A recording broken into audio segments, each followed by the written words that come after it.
Hi, everybody, and welcome back to Things Out Loud.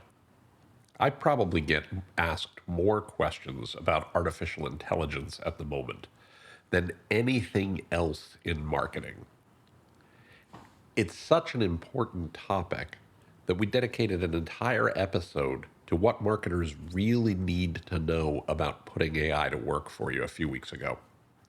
And given that we're sort of in the doldrums of summer, things are a little quiet right now, I thought it was a perfect time to revisit that episode and talk about how you can put AI to work to create better experiences for your customers and to create better opportunities for your business. So, with that, I hope you'll enjoy this revisit of a past episode where we look at what marketers really need to know about putting AI to work.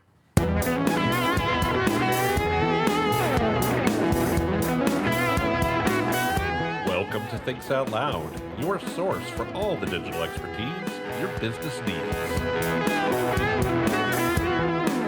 Well, hello again, everybody, and welcome back to Thinks Out Loud, your source for all the digital expertise your business needs.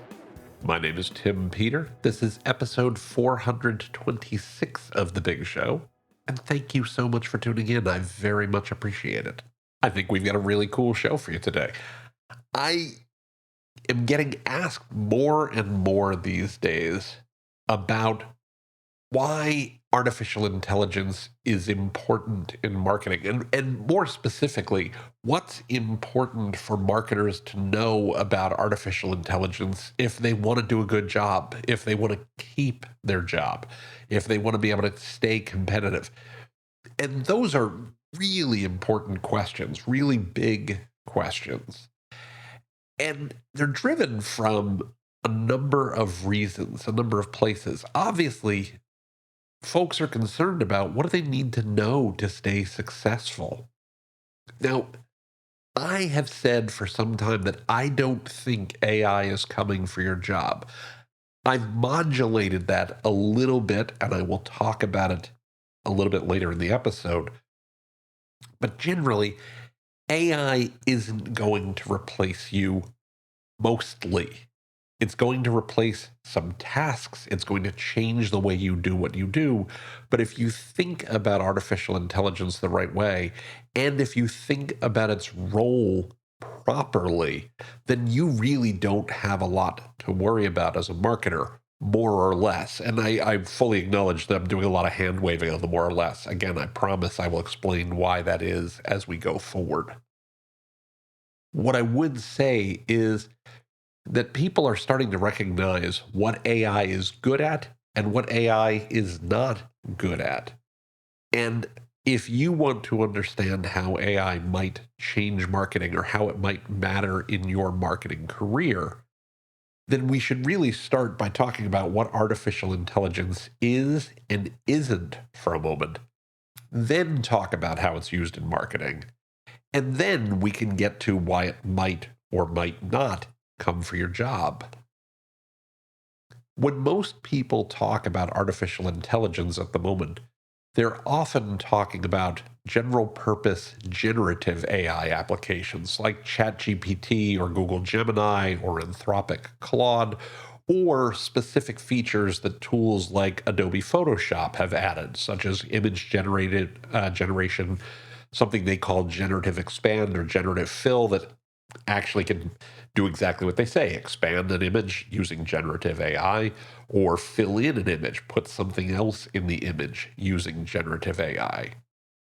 And you'll see tools like AI social content generators in things like SEMrush or HubSpot or Salesforce. It's important to note that's not the only type of artificial intelligence that exists out there. Generative AI is just one part. Other types of artificial intelligence, like machine learning, also exist that help marketers and consumers be more effective and more efficient. For instance, Google's Performance Max and smart bidding tools, at least in theory, are designed to improve ad performance and make it easier for marketers to get campaigns up and running quickly. Salesforce, HubSpot, and loads of other tools offer predictive analytics to improve campaign performance or improve your ability to do things like lead scoring quickly and easily if you're on the sales side or sales enablement side of marketing. One of the reasons I don't think you hear people talk about those as much is because they've sort of vanished under the hood. They've sort of just kind of faded into the background. You've heard me say many times on this show that technology over time becomes invisible. Steven Sinofsky, who used to run the Windows division at Microsoft, recently wrote in his Hardcore Software newsletter a list of applications that rely on various forms of AI. And he gave things like maps, directions and routing, handwriting recognition, spelling and grammar recognition, image recognition, matching that happens, this is his quote, matching that happens everywhere from Airbnb to Bumble, or even more recent photo enhancements as AI, as much as just, quote, new features that work, unquote. Keep new features that work in mind. We're going to come back to that. But one of the things he said was, quote, as soon as it works, it is no longer AI. Period. The magic wears off. It just sort of becomes a feature. It becomes this thing that disappears into the background. And that leads to the first most important thing you should be thinking about or be aware of when you think about AI's use in marketing. And that is, what are the tools that you're using today to do your job? There are over 14,000 MarTech tools on the market today, according to Chief MarTech, and their outstanding MarTech map site. As they note, quote, generative AI has only accelerated the growth in that landscape. When you think about the tools you're using, your next question should be, how are the vendors that offer those tools thinking about improving your productivity or your results? And finally, how are they using artificial intelligence to do that? The important part is not that they use artificial intelligence, though. It's about understanding the bigger picture of how they're making AI work for you. Why does this matter? Because no matter how you use AI, you have to make sure that you're looking out for your customers' data, your company's data, and your business results. Think about it. The fact is that most of you, as marketers, aren't going to build or deploy your own artificial intelligence. You're not. I don't. Most people won't. We're consumers of these tools. Most of your companies, for that matter, aren't going to do that either. Some of you will. I've talked to companies who have very good reasons and the resources to apply to go ahead and build some of their own AI models. That's great. That's not going to be true for most people, though, for most companies, though. Instead, as I mentioned, you're going to be consumers of a set of tools. Sometimes those tools are going to be obviously AI. They're going to market and promote their AI bona fides at every opportunity. And I would point to some of the things we see people doing right now where they're really highlighting the artificial intelligence specifically. In most cases, though, those AI tools are going to be under the hood. Again, to use Steven Sinofsky's words, they'll just be new features that work. They'll just sort of exist under the hood. And frankly, you don't care. You shouldn't have to care whether it's AI or not. You should care that it works, with one big exception. And the big exception is, if it's artificial intelligence, it opens up one danger. Because if you don't know what the artificial intelligence or what the product is doing with your company's data and your customers' data, you may be putting your business at some risk. It doesn't matter if the tool comes from big players like Google, Microsoft, Adobe, Salesforce, and HubSpot, or if it's from small players and startups. You need to know what they're doing under the hood with the data that matters to your customers and to your company. It also doesn't mean you shouldn't necessarily use the tool. It just means you need to know what it's doing and where you and or your customers have the ability to opt out when you're not comfortable with the choices those vendors make. My good friend Mark Schaefer wrote a great article recently, and I'll link to it in the show notes, just as I do with the Steven Sanofsky piece and others, where Mark asked whether we're creating AI or if AI is creating us. Obviously, as we use these tools, they can be doing all kinds of things under the hood that we may choose not to pay attention to. And his point is that we have some control over the process of how we choose to adopt these tools. I'm going to go a step further. I'm going to say that your career depends on you making good choices about how you use these tools. You're the person who's actually deciding to put your hands on the keyboard if you're at that stage of your career, or to make a decision about, is this something that we want to use for our customers if you're the person who's making those decisions.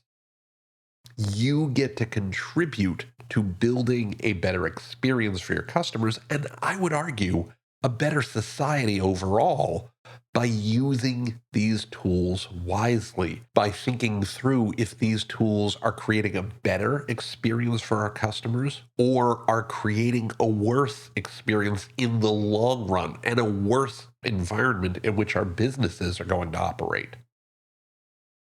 You've heard me say, I said it at the top of the show, that AI won't steal your job, but smart people who use AI will.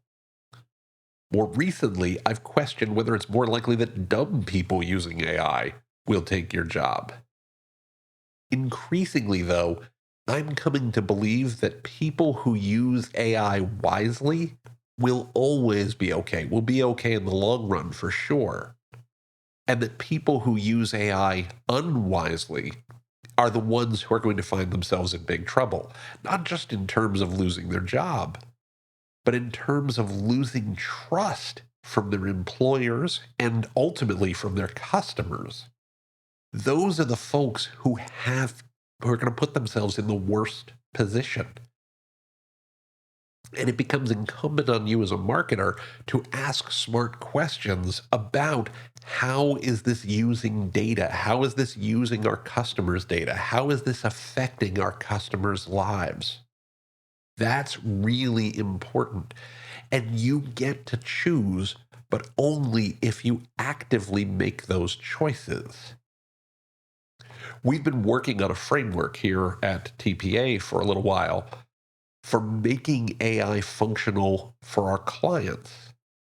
It consists of 3 pillars built on a governance foundation. The first pillar is it reliable? When we think about reliability, we think about things like validity, accuracy, timeliness, and explainability. Are the answers the tool supplies logical? Do they make sense? Are the answers or its recommendations true? Do we understand how the tool made its recommendations or produced its results? Because if we can't depend on it being reliable, it's not a good tool for us. The second pillar is responsible. That's things like ethics, legal compliance, security, privacy, accountability. Do we have a way to go back and ensure we've done the right thing with our customers' data, with their customers' experience, and frankly, with our customers' lives, not just from a legal perspective, but from a privacy perspective, from an ethics perspective, from an accountability perspective? Do we feel good that this is something that's working for our customers' benefit? The third pillar is relevant. And this gets to more of a business results thing. Is it useful? Is it practical? Is it thorough? Is it meaningful? Does it produce results that matter for your business? Is it useful to the customer? And the foundation of all of this is governance. Do we have the right stakeholder engagement? Now, that could be the business owner. If that's you, have you really thought that through? It could be executive leadership at a larger company. And as part of governance, what is the monitoring and evaluation process? What do we learn as we go forward so that we can actually improve over time in terms of reliability, responsibility, and relevance? Because we want to feed that back into the tool appropriately to get it to do a better job for creating great experiences and creating great messages for our customers. You'll note in all of this, we're not talking about the technology. The technology is not the most important part. We're talking about something we can plant a stake in, that we can feel comfortable about, that is doing the right thing for our customers. We're talking about something we've talked about on this show plenty of times, a core principle of thinking about what won't change. You all know the story. I've told the story many times about Jeff Bezos, rather, being asked, what things will look like 5 years down the road or 10 years down the road. And he said he prefers to think about what won't change during that period. What can we rely upon? I believe that some of those are a focus on customers and customer experience, understanding customer behaviors, because those aren't likely to change. The behaviors might change, but the importance of understanding customer behaviors won't. Making sure we're providing great customer experience won't change. We want to keep making sure we're measuring both quantitatively and qualitatively so that we can learn more about what's working for our customers and not. And of course, there's the need to keep learning as a marketer, right? The whole basis for this question, the whole basis for this discussion we're having today is all about marketing changes. Marketing changes all the time. You need to keep learning. We did an episode a couple of weeks ago about why AI is the bear and how you can learn to be a better marketer in the age of AI. I'll link to it in the show notes. I'd encourage you to check it out. I would suggest, though, that what we're talking about here is way more important than individual tools. When I started working in digital marketing a long, long time ago, we were building websites by hand in text editors, things like Alair Home Site and Notepad. And then people started using tools like Macromedia Dreamweaver and Microsoft Front Page. Those tools are mostly gone. But the deep understanding of how the web works, and more importantly, why it matters to customers that things work a specific way, remain true. We're still focused on that customer experience. And if you keep focused on that, then the actual tools don't matter that much. Think about the core principles of what won't change. Yeah, learn the tools you need to know to be effective at your job. But remember that those tools are going to change. That's the things that matter don't change that much. So focus on what won't change. Focus on creating great, rich, personalized experiences for your customers. Use the tools that help you create rich, personalized, great experiences for your customers. But don't worry about whether those tools use artificial intelligence or not. Focus on, and I quote, new features that work, with particular emphasis on the that work point. Keep learning how you can apply those tools to the areas that won't change, like making your customers' lives better. And most importantly, make sure the tools you choose make it clear on how they use your company's and your customers' data, and that they let you opt out when you're not comfortable with what they're doing. I know I said this before. You get to choose, but only if you actively do the work to make good choices. And for me, that's the most important thing you need to know about how you use artificial intelligence marketing. The rest is just details. Now, looking at the clock on the wall, we are out of time for this week. I want to remind you that you can find the show notes for this episode, as well as an archive of all past episodes, by going to timpeter.com/podcast. Again, that's timpeter.com/podcast. Just look for episode 426. Don't forget that you can click on the subscribe link in any of the episodes you find there to have Thinks Out Loud delivered to your favorite podcatcher every single week. You can also find Thinks Out Loud on Apple Podcasts, Spotify, YouTube Music, anywhere fine podcasts are found. I would also very much appreciate it if you could provide a positive rating or review for the show whenever you use one of those services. If you like what you hear on Thinks Out Loud, if you enjoy what we talk about, if you like being part of the community that we're building here, please give us a positive rating or review.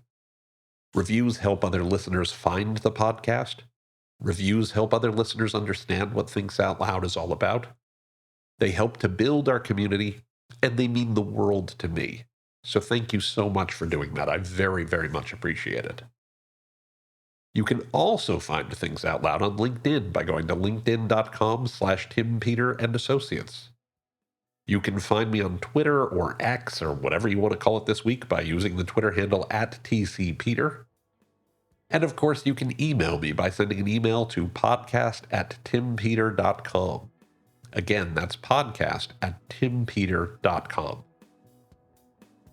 Finally, and I know I say this each week, but I want you to know how thrilled I am that you keep listening to what we do here. It means so much to me. You are the reason that we do this show. You're the reason that Thinks Out Loud happens every single week. So please keep your messages coming on LinkedIn, keep hitting me up on Twitter, sending things via email. I love getting a chance to talk with you, to hear what's going on in your world, and to learn how we can do a better job building the types of information and insights and content and community that work for you and work for your business. So with all of that said, I hope you have a fantastic rest of your day. I hope you have a wonderful weekend. And I will look forward to speaking with you here on Thinks Out Loud next time. Until then, please be well, be safe, and as ever, take care, everybody.